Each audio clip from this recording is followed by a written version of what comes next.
Apakah uang hanya sekadar alat tukar? Ataukah ia juga bentuk energi yang merespons frekuensi batin kita? Dalam video ini, kita akan menyelami pemahaman mendalam tentang energi uang dari sudut pandang spiritual dan metafisika. Kamu akan diajak menyadari bagaimana keyakinan bawah sadar, getaran jiwa, dan keselarasan batin membentuk realitas finansial yang kamu alami.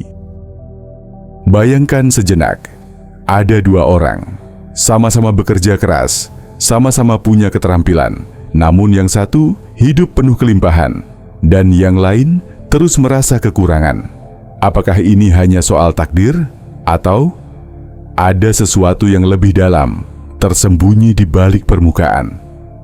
Selamat datang di Zirah Jiwa, tempat di mana kita tidak hanya membedah dunia luar, tetapi menyelam ke dalam misteri energi terdalam yang telah dikenal oleh para yogi, sufi, dan bijak zaman kuno, bahwa uang bukan sekadar alat tukar. Ia adalah frekuensi, ia merespons kesadaran, dan ia hanya datang ke ruang batin yang selaras dengannya.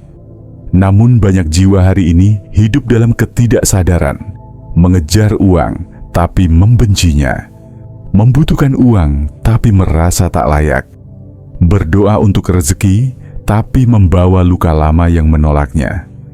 Disinilah kontradiksi terjadi. Kita seperti menyalakan lilin, lalu meniupnya sendiri, berusaha membuka pintu, namun kuncinya masih tertinggal di alam bawah sadar kita. Dalam video ini, kita akan mengungkap rahasia yang selama ini dikaburkan oleh dogma dan luka kolektif manusia, bahwa kelimpahan sejati tidak datang dari luar, tetapi dari dalam keselarasan antara frekuensi jiwa dan energi kekayaan. Mari kita mulai perjalanan ini dengan kesadaran, keheningan, dan kejujuran batin. Dalam ajaran-ajaran spiritual kuno, baik dari timur maupun barat, uang bukan dianggap sebagai musuh jiwa. Justru, ia adalah aspek dari energi ilahi yang terjelma dalam dunia materi. Seperti air yang mengalir ke tempat yang paling rendah, uang pun mengalir ke ruang-ruang yang siap menerimanya. Di India kuno, para bijak mengenal prinsip Lakshmi Tattva, sebuah energi feminin dari kelimpahan, keindahan, dan keberuntungan. Lakshmi bukan sekadar dewi kekayaan, tetapi perwujudan dari energi keseimbangan antara memberi dan menerima. Sementara dalam ajaran Tao dari Tiongkok, kita mengenal Wu Wei, tindakan tanpa paksaan. Ketika seseorang hidup dalam keseimbangan antara kehendak dan aliran alam semesta, kelimpahan datang bukan karena usaha keras yang dipaksakan, tetapi karena resonansi alami dengan Tao itu sendiri. Dalam Sufisme, uang tidak ditolak, tapi ditransformasikan. Ia dipandang sebagai alat pengabdian, bukan objek keterikatan. Seorang sufi tidak takut kaya, karena kekayaan tidak tinggal di hatinya. Ia hanya melewatinya, seperti angin yang menyentuh bunga. Lalu apa makna dari semua ini? Bahwa uang bukanlah entitas mati. Ia hidup, ia beresonansi, dan ia mengenali getaran batinmu. Jika hatimu memancarkan rasa syukur, keterbukaan, cinta, dan rasa layak, maka alam akan mengirimkan pantulan dari energi itu dalam bentuk dukungan materi, kemudahan, dan uang. Namun jika dalam dirimu masih tersembunyi trauma tentang kekurangan, ketakutan akan kehilangan, atau rasa bersalah saat menerima, maka uang akan terasa menjauh, bukan karena ia membencimu, tetapi karena energinya tidak cocok dengan sinyal yang kamu pancarkan. Uang adalah seperti burung kecil. Ia tidak suka dikejar dengan kecemasan. Ia mendekat saat merasa aman, dihormati, dan disambut dengan kelembutan. Inilah sebabnya banyak orang yang terus berjuang, tapi tak kunjung merasakan kelimpahan, karena mereka belum mengenal getaran jiwa yang sejati. Mereka menggunakan logika, tapi lupa menyentuh lapisan terdalam dari kesadaran. Kelimpahan bukan hasil dari kompetisi, tetapi dari koneksi. Koneksi antara batin yang jernih, niat yang tulus, dan tindakan yang selaras dengan hukum semesta. Dan hukum itu sederhana. Kamu tidak menarik apa yang kamu inginkan. Kamu menarik siapa dirimu saat ini. Jika kamu menjadi frekuensi cinta dan penerimaan, maka uang yang adalah bagian dari cinta ilahi itu sendiri akan datang, bukan untuk kamu miliki, tetapi untuk kamu salurkan. Karena ketika uang mengalir melalui tangan yang sadar, ia tidak menjadi berhala, ia menjadi berkah. Kita sering berpikir bahwa penyebab rezeki seret adalah karena kurang usaha, kurang relasi, atau belum cukup pintar. Tapi kebenaran yang lebih dalam dan sering tak terlihat adalah ini. Kekurangan tidak selalu berasal dari luar. Ia lahir dari dalam, dari alam bawah sadar yang belum pulih. Bayangkan dirimu seperti taman. Kamu bisa menyiram benih setiap hari, memberikan pupuk terbaik, bahkan berdoa setiap malam. Tapi jika di dalam tanah itu tertanam racun yang tak terlihat, benih itu akan sulit tumbuh. Itulah yang terjadi dalam hidup banyak orang. Mereka berusaha, mereka niat, namun tak sadar mereka sedang menanam di tanah batin yang penuh luka. Blok energi itu bisa bermacam-macam bentuknya. 1. Trauma finansial. Mungkin dulu kamu melihat orang tuamu bertengkar karena uang. Mungkin kamu mengalami kehilangan mendadak, merasa dikhianati oleh orang yang kamu bantu secara materi. Tanpa sadar, alam bawah sadar mulai percaya bahwa uang sama dengan bahaya. Maka meskipun pikiran sadarmu ingin kekayaan, jiwamu menutup pintunya demi melindungimu dari rasa sakit yang pernah terjadi. 2. Keyakinan batin yang membatasi. Keyakinan seperti uang adalah akar dari kejahatan. Orang spiritual seharusnya tidak mengejar kekayaan. Aku tidak pantas menerima lebih. Keyakinan ini membentuk realita batin, dan realita batin menciptakan realita hidup. Semesta tidak memberi berdasarkan keinginanmu, tapi berdasarkan frekuensi yang kamu pancarkan secara konsisten. 3. Rasa tidak layak dan rasa bersalah. Ini adalah salah satu blok energi terbesar. Banyak dari kita menanamkan dalam-dalam rasa tidak cukup, baik secara sadar maupun tidak. Aku tidak cukup baik. Aku tidak cukup berbakat. Aku tidak cukup suci untuk menjadi kaya. Dan lebih parahnya, jika kita menerima uang, datang rasa bersalah. Seperti ada beban moral bahwa kita harus langsung memberi semuanya, atau tidak pantas menikmatinya. Padahal, uang datang bukan untuk menyalahkanmu. Ia datang untuk memperluas kebaikan melalui dirimu. 4. Pola energi leluhur. Dalam banyak tradisi spiritual, luka dan kepercayaan bisa diwariskan melalui garis darah. Jika nenek moyangmu hidup dalam perang, penjajahan, kemiskinan ekstrem, jiwa mereka menyimpan imprin kelangsungan hidup yang penuh penderitaan. Dan mungkin, tanpa sadar, kamu membawa warisan itu. Kamu menolak uang karena takut dianggap pengkhianat. Kamu takut hidup nyaman karena dalam DNA spiritualmu, kenyamanan sama dengan ancaman. Tapi kamu bisa memutus rantai itu. Kamu bisa menjadi titik awal perubahan. Kamu bisa berkata, "Cukup. Aku memilih untuk hidup dalam kesadaran baru." Karena sadarilah, setiap kali kamu menyembuhkan blok batinmu, kamu tidak hanya membuka jalan untuk dirimu. Kamu juga menyembuhkan 7 generasi sebelum dan sesudahmu. Uang bukan musuh spiritualitas. Yang menjadi musuh adalah ketidaksadaran. Dan satu-satunya jalan keluar dari perang batin ini adalah dengan melihat langsung ke dalam diri.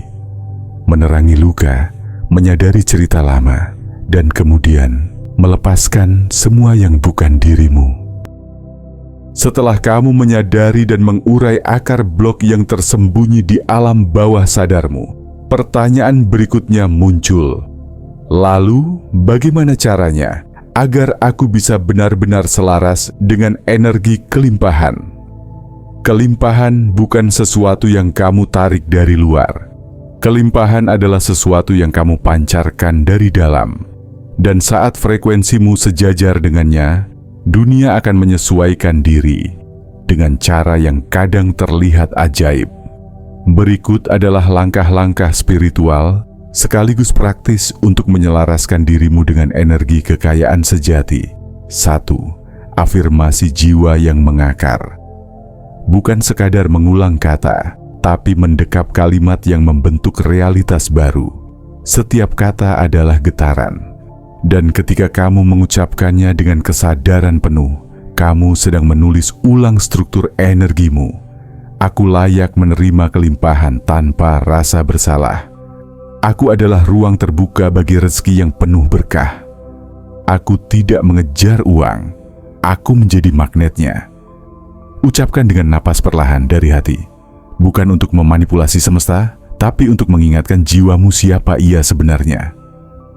2. Visualisasi dengan emosi yang nyata.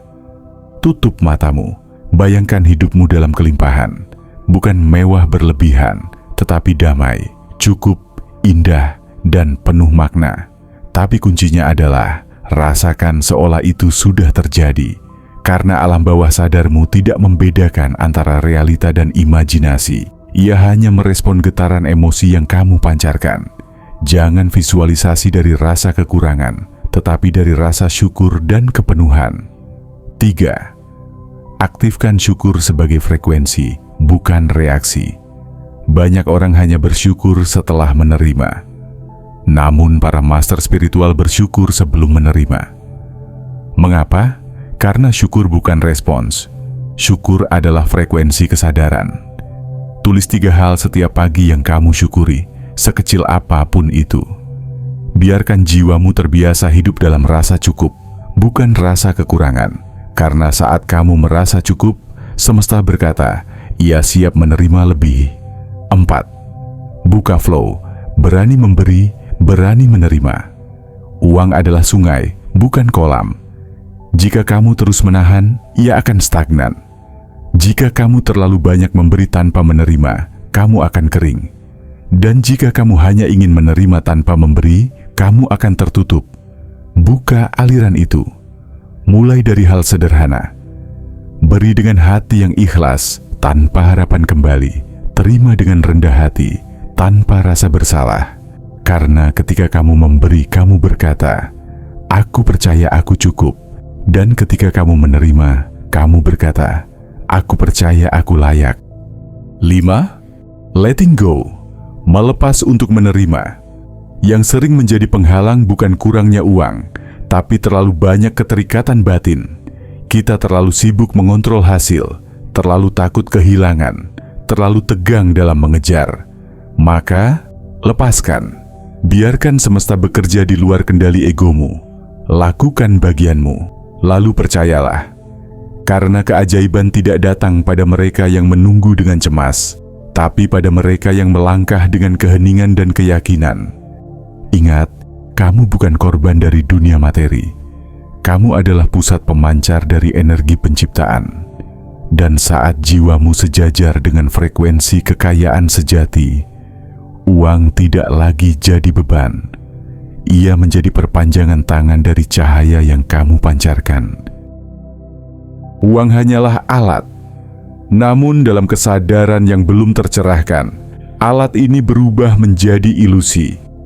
Ia dijadikan sumber identitas, tolok ukur harga diri, bahkan pengganti cinta. Tetapi dalam jiwa yang telah terjaga, uang tidak lagi menjadi pusat kehidupan. Ia menjadi pelayan dari sesuatu yang lebih tinggi. Inilah tingkat transendensi kekayaan. Uang bukan tujuan, tapi kendaraan. Bayangkan seorang peziarah.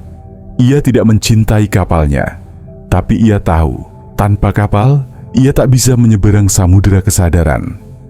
Demikian pula dengan uang. Ia adalah kapal, bukan destinasi. Uang bukan musuh pencerahan. Ia justru dapat menjadi katalis dari ekspansi jiwa jika digunakan dengan kesadaran. Uang bisa membangun ruang sunyi untuk kontemplasi, membiayai perjalanan jiwa menemukan dirinya, menyokong karya yang menyentuh banyak hati. Jika digunakan dengan terang batin, Uang menjadi instrumen cinta. Kekayaan tidak menggoda jiwa yang telah pulang. Ada kekhawatiran lama bahwa kekayaan bisa membuat seseorang jauh dari spiritualitas. Itu benar jika kekayaan menjadi identitas, tetapi tidak pada mereka yang telah pulang ke dirinya sendiri. Saat jiwamu tidak lagi melekat pada bentuk luar, kamu tidak diperbudak oleh angka, status, atau benda. Kamu bisa memiliki segalanya tanpa dimiliki oleh apapun. Dan pada titik itu, uang bisa datang dan pergi, namun jiwamu tetap tenang seperti samudera, tak terusik oleh ombak kecil di permukaannya. Memberi sebagai ekspresi diri bukan kewajiban moral. Dalam kesadaran transenden, memberi bukan karena rasa kasihan, tapi karena rasa keterhubungan. Kamu memberi karena kamu melihat dirimu di dalam orang lain, karena kamu tahu kamu bukan terpisah. Dan saat kamu mengalirkan energi materi dari tempat cinta, ia menyembuhkan, bukan sekadar menyuplai. Pemberianmu bukan sekadar sedekah, ia menjadi doa dalam bentuk nyata. Menjadi saluran kelimpahan semesta. Pernahkah kamu bertanya, jika uang bisa memilih kepada siapa ia akan datang, kepada siapa ia akan mendekat? Jawabannya sederhana.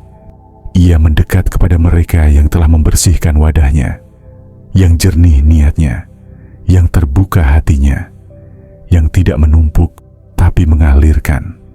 Semesta tidak butuh manusia serakah. Semesta butuh saluran. Dan jika kamu siap menjadi saluran itu, uang akan datang, bukan sebagai ujian, tetapi sebagai kepercayaan. Kaya dari dalam. Dan akhirnya kamu sadar, kekayaan sejati bukan tentang apa yang kamu miliki, tetapi tentang siapa kamu menjadi. Kamu bisa kehilangan semuanya, tapi jika kesadaranmu tetap utuh, kamu bisa menciptanya kembali dengan cara yang lebih luhur, lebih damai, lebih mengalir. Itulah kekayaan spiritual sejati, menjadi tak tergoyahkan meski dunia terus berubah. Mari kita berhenti sejenak, tarik napas perlahan, dan rasakan keheningan di balik kata-kata ini. Karena di dalam keheningan itulah jiwamu mulai mengenali siapa dirinya. Selama ini, kamu mungkin berlari, mengejar sesuatu yang kamu pikir akan membuatmu aman, cukup, dihargai. Mengejar uang, mengejar keberhasilan, mengejar pengakuan. Namun apakah benar uang yang kamu cari? Atau rasa tenang yang kamu bayangkan datang bersamanya? Di balik segala ambisi dan kebutuhan, yang sebenarnya kamu rindukan adalah kembali ke rumah batinmu. Kembali menjadi magnet, bukan pengejar. Kita tidak pernah diajari untuk menjadi magnet. Kita diajari untuk mengejar, untuk bersaing, untuk merebut. Tapi semesta tidak tunduk pada logika persaingan. Ia tunduk pada resonansi. Apa yang kamu kejar dengan ketakutan akan terus menjauh. Tapi apa yang kamu izinkan datang, dengan hati yang terbuka dan jiwa yang siap menerima, akan mendekat tanpa harus dipaksa. Kamu tidak menarik uang karena kamu menginginkannya. Kamu menarik uang karena kamu telah menjadi dirinya. Karena kamu telah menjadi frekuensi yang sepadan. Kamu tidak harus menjadi sempurna. Kamu harus menjadi otentik. Keselarasan bukan tentang menjadi sempurna. Ia tentang menjadi otentik.